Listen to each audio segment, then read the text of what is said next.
எல்லாருக்கும் வணக்கம். என்னோட பேர் அஸ்விதா. நான் வந்து திருநெல்வேலி தொகுதியில எம்எல்ஏ கேண்டிடேட்டா நிக்கணும்னு விருப்பப்படுறேன். நிக்க போறேன். ஆ என்னோட நான் பிறந்தது வந்து கடையம். வளர்ந்தது வந்து முக்குடல். காலேஜ் வந்து சிஎஸ்ஐ ஜெயராஜ் அன்னபாக்கியம் காலேஜ் நல்லூர் ஆலங்குளத்துல படிச்சிருக்கேன். என்னோட அப்பா, அம்மா 2 பேரும் பீடி சுத்துற தொழில்ல ஈடுபடுறாங்க. ஆம், நான் வந்து காலேஜ் முடிச்சுட்டு சிஎஸ்ஐ ஜெயராஜ் அன்னபாக்கியம் காலேஜ்ல 3rd இயர் முடிச்சுட்டு நான் வந்து டெல்லியில உள்ள யங் இந்தியா ஃபெலோஷிப் ப்ரோக்ராம் அப்படின்னு ஒரு அசோகா யூனிவர்சிட்டியில போய் படிச்சேன். அது வந்து என்னோட வாழ்க்கையில வந்து கொஞ்சம் திருப்பு முனையா இருந்துச்சு. எப்படி கல்வி வந்து புது முறையா கத்துக் குடுக்கலாம் அப்படின்னு அங்க போய் நான் தெரிஞ்சுக்கிட்டேன். அத தெரிஞ்சுக்கிட்டு அதுக்கப்புறம் ஆ ஒரு போதி ட்ரீ ஃபவுண்டேஷன் 2014ஆம் ஆண்டு போதி ட்ரீ ஃபவுண்டேஷன் அப்படிங்கிற ஒரு அமைப்பை திருநெல்வேலியில ரன் பண்ணிட்டு இருந்தேன்.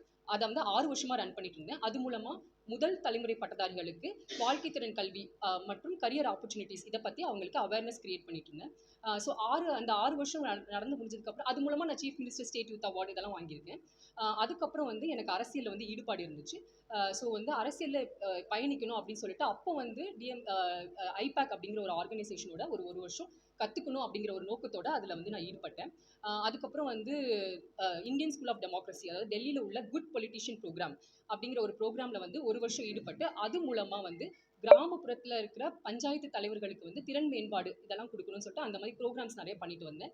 அதுக்கப்புறம் ஒரு 2 வருஷம் வேர்ல்ட் பேங்க் உலக வங்கியில வந்து கன்சல்டன்ட்டா ஒர்க் பண்ணியிருக்கேன். அதுல வந்து Tamil Nadu women employment and safety program அப்படின்னு சொல்லிட்டு ஒரு 1500 கோடி உள்ள ப்ராஜெக்ட்டை வந்து அதுக்கான கன்சல்டன்ட்டா நான் ஒர்க் பண்ணேன். கடந்த வருடம் வந்து லாஸ்ட் இயர் வந்து நான் வந்து ஹார்வர்ட் யூனிவர்சிட்டி, அதாவது யூஎஸ்ல உள்ள ஹார்வர்ட் கெனடி ஸ்கூல்ல வந்து மாஸ்டர்ஸ் இன் பப்ளிக் அட்மினிஸ்ட்ரேஷன் படிச்சிருக்கேன். பல வருஷமா எனக்கு வந்து அரசியல் மேல ஒரு ஈடுபாடு இருந்துச்சு. ஸோ எனக்கு வந்து இந்த 2026 எலெக்ஷன் வந்து சரியான தருணம் அப்படின்னு தோணுச்சு. என்ன மாதிரி பெண்கள், இளம் பெண்கள், படிச்ச பிள்ளைங்க வந்து வர்றதுக்கான ஒரு வாய்ப்பா இதை நான் பார்க்குறேன். ஸோ அதனால உங்க எல்லாரோட சப்போர்ட்டும் அதுக்கு தேவைன்னு நினைக்கிறேன். ஸோ எனக்கு வந்து என்னன்னா எந்த கட்சி நான் வேல்யூஸ் அலைன் இல்லை அப்படிங்கிறது தெரியும். ஸோ வந்து என்னை பொறுத்த வரைக்கும் நான் வந்து பிஜேபி சார்பாக நிற்க மாட்டேன். ஸோ மற்ற அதுக்கு ஆப்போசிட்ல உள்ள கட்சிகள்லாம் நான் வந்து பரிசீலனை பண்ணிட்டு இருக்கேன். அதுக்கான அப்ரோச்சும் நாங்கள் எடுத்துட்டு இருக்கோம். அது உங்களுக்கே தெரியும், டிஎம்கே, டிவிகே போன்ற கட்சிகள் வந்து இருக்கு. ஸோ அதுக்கான அப்ரோச்சஸ் வந்து பண்ணிட்டு இருக்கேன். இருந்தாலும் வந்து கட்சிகள் நம்மளுக்கு வாய்ப்பு கொடுக்கலனாலும் கண்டிப்பா இதுல நிக்கணும் அப்படிங்கிற ஒரு ஆர்வமும் விருப்பமும் எனக்கு இருக்கு. காரணம் வந்து என்னன்னா, திருநெல்வேலியில நான் 6 வருஷம் போதி ட்ரீ ஃபவுண்டேஷன் அப்படிங்கிற ஒரு ஃபவுண்டேஷன் ரன் பண்ணிட்டு இருக்கேன். ஸோ எங்க போனாலும் நம்ம வந்து திருநெல்வேலி அப்படிங்கிற ஒரு உணர்வும், ஒரு பாசமும் அது மேல இருக்கு. பிளஸ் நான் போதி ட்ரீ ஃபவுண்டேஷன் ரன் பண்ணி நிறைய குழந்தைகளோட இந்த தொகுதியில நல்லா ஒர்க் பண்ணதுனால, எனக்கு வந்து இந்த தொகுதி மேல உள்ள விருப்பம் வந்து ரொம்ப அதிகம். ஸோ அதனால இந்த தொகுதியை நான் சூஸ் பண்ணிருக்கேன். மொத்தம் வந்து எனக்கு வந்து நிறைய பிரச்சனைகள் இருக்குன்னு நம்மளுக்கு எல்லாருக்கும் தெரியும். அதுல வந்து என்னோட ஃபோக்கஸ் அப்படின்னு பார்த்தீங்கன்னா, ஒரு 3 பிரச்சனைகள நான் எடுத்து பண்ணணும் அப்படின்னு வச்சிருக்கேன் ஃபோக்கஸ்டா. ஒண்ணு வந்து விமென் சேஃப்டி. திருநெல்வேலி அதுல வந்து ரொம்ப கொஞ்சம் கீழ இருக்கு இண்டிகேட்டர்ஸ்லலாம். ஸோ வந்து இன்னொன்னு வந்து நம்மளுக்கு வந்து பெண்கள் நிறைய வேலைக்கு வரணும், வெளிப்புறத்துக்கு வரணும், பப்ளிக் பிளேஸஸ்க்கு வரணும்னு நம்ம நினைக்கிறோம். பட் அதுக்கு முக்கியமா அவங்களுக்கு வந்து ஒரு சேஃப் பப்ளிக் பிளேஸஸ் வேணும். ஸோ என்னோட முதல் வந்து நோக்கம் என்னவா இருக்கும், எப்படி வந்து நம்ம பப்ளிக் பிளேஸஸை சேஃப் பிளேஸஸா மாத்தணும் அப்படின்னு சொல்லிட்டு அதுக்கான சில சிந்தனைகள் வந்து எனக்கு இருக்கு. ஹாட்ஸ்பாட்ஸ் ஐடென்டிஃபை பண்றது, அதுல உள்ள அவேர்னஸ் கிரியேட் பண்றது அந்த மாதிரி. 2வது வந்து ஜாப்ஸ். ரொம்ப கிராமப்புறத்துல இருந்து வீடு சுத்துற அப்பா அம்மா கூட இருந்து படிச்சு, எங்க அக்கா வந்து 12க்கு அப்புறம் படிக்க முடியல. So ரொம்ப கஷ்டப்பட்டு காலேஜ் வரைக்கும் படிச்சு அதுக்கப்புறம் வாய்ப்புகள் நிறைய கிடைக்காததுனால எனக்கு வந்து அதை பத்தின ஒரு புரிதல் ரொம்ப இருக்கு. போதி ட்ரீ ஃபவுண்டேஷன் 6 வருஷமா நான் அதான் பண்ணேன். ஸோ ஜாப்ஸ் வந்து என்னோட மிகப்பெரிய ஒரு முக்கியமான ஒரு நோக்கம். அதுல வந்து என்னன்னா 2 சைடுமே, ஒண்ணு இளைஞர்களையும் மாணவர்களையும் தயார்படுத்தணும், இன்னொன்னு வந்து ஜாப்ஸ் நம்ம கொண்டு வரதுக்கான சப்ளை சைடையும் நம்ம பார்க்கணும். ஸோ இதை 2யும் வந்து ஜாப் பிரிட்ஜ் ப்ரோக்ராம்ஸ் நிறைய பண்ணணும் அப்படிங்கிறது. இன்னொன்று வந்து என்னன்னா, 3வது வந்து சாதி ரீதியான நிறைய வன்முறைகள் வந்து நடந்துட்டு இருக்கு. இதுக்கு வந்து என்னோட நோக்கம் என்னன்னா, மாணவர்களுக்கும் காலேஜ்ல உள்ள படிக்கிற பசங்களுக்கும் வந்து எப்படி நம்ம விழிப்புணர்வு, இப்போ வந்து உலகத்துல நிறைய இடத்துல பீஸ் பில்டிங் சொல்லிட்டு நிறைய பண்றாங்க. அஃப்கோர்ஸ் கவர்மெண்ட்டும் படுது. இந்த மாதிரி ஒரு வாய்ப்பு கிடைச்சுன்னா நல்ல ஃபோக்கஸ்டா அதை பண்ண முடியும் அப்படின்னு நான் நம்புறேன். இன்னும் நிறைய பிரச்சனைகள் ஃபோக்கஸ் பண்ணும். ஆனா இது 3ம் என்னோட முதல் இதா இருக்கும்.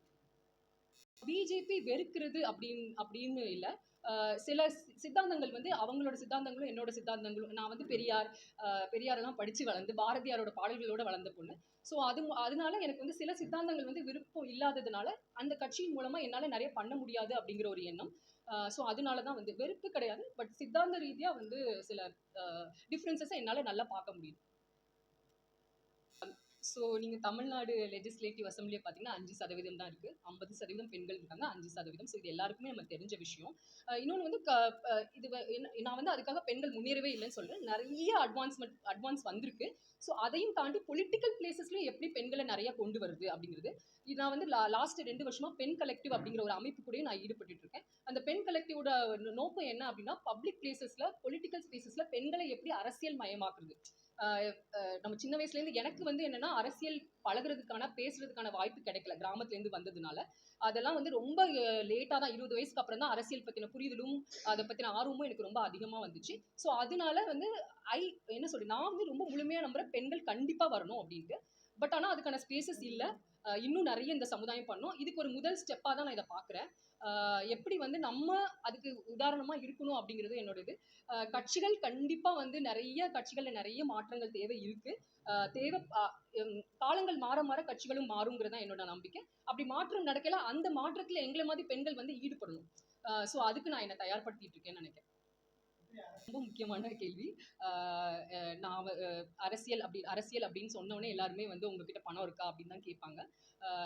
டெஃபினட்டாக வந்து பணம் இல்லாத ஒரு சூழ்நிலையிலேருந்து தான் நான் வரேன். பட் இருந்தாலும் வந்து என்னன்னா, அதை எப்படி நம்ம வந்து என்ன சொல்றது, அதை எப்படி நம்ம தாண்டுறது. ஃபார் எக்ஸாம்பிள் என்னன்னா, ஒரு 100 நாள் பாத யாத்திரை போகணும்னு நினைச்சிருக்கேன் நான். இந்த இந்த இந்த எலெக்ஷன் கேம்பெயின் மூலமா. ஸோ மக்களோட மக்களா போய் மக்கள் கிட்ட பிரச்சனைகள் தெரிஞ்சுக்கிறது இதெல்லாம். ஸோ வந்து பணம் வச்சு ஒரு அரசியல் பண்றாங்க. நான் பணம் இல்லாம ஒரு அரசியல் கொஞ்சம் போதுமான பணத்தை வச்சு எப்படி அரசியல் பண்ண முடியும் அப்படிங்கிறத யோசிக்கிறேன். ரொம்ப அதிர்ஷ்டவசமா எனக்கு நிறைய நண்பர்கள் சப்போர்ட்ல இருக்காங்க. இல்லைன்னா இந்த மாதிரி ஒரு பெரிய முடிவை எடுக்கிறது வந்து கஷ்டம் தான். நிறைய நண்பர்கள் சப்போர்ட் பண்றாங்க. ஸோ அந்த சப்போர்ட் மூலமா என்னால் பண்ண முடியும் அப்படின்னு நினைக்கிறேன். ரொம்ப டிஃப்ரெண்ட்டாக கிரியேட்டிவாக எப்படி எலெக்ஷன் கேம்பெயின்ஸ் பண்ணலாம் அப்படிங்கிறது தான் என்னோட சிந்தனை. ட்ரெடிஷ்னலாக வந்து இப்படி தான் அரசியல் பண்ணணும் அப்படின்னு இருக்கச்சுல நம்ம ஒரு புது முறையான ஒரு அரசியலை எப்படி பண்ண முடியும் அப்படிங்கிறத நான் சிந்திச்சுட்டு என்னோட நம்பிக்கை என்னன்னா, நான் கிராமத்தில் பிறந்து வளர்ந்ததுனால அவங்களோட பிரச்சனைகளையும் அவங்களோட குரல்களையும் என்னால் லிசன் பண்ண முடியும், என்னால் அவங்கள கேட்க முடியும் அப்படின்னு நம்பிக்கை இருக்குது.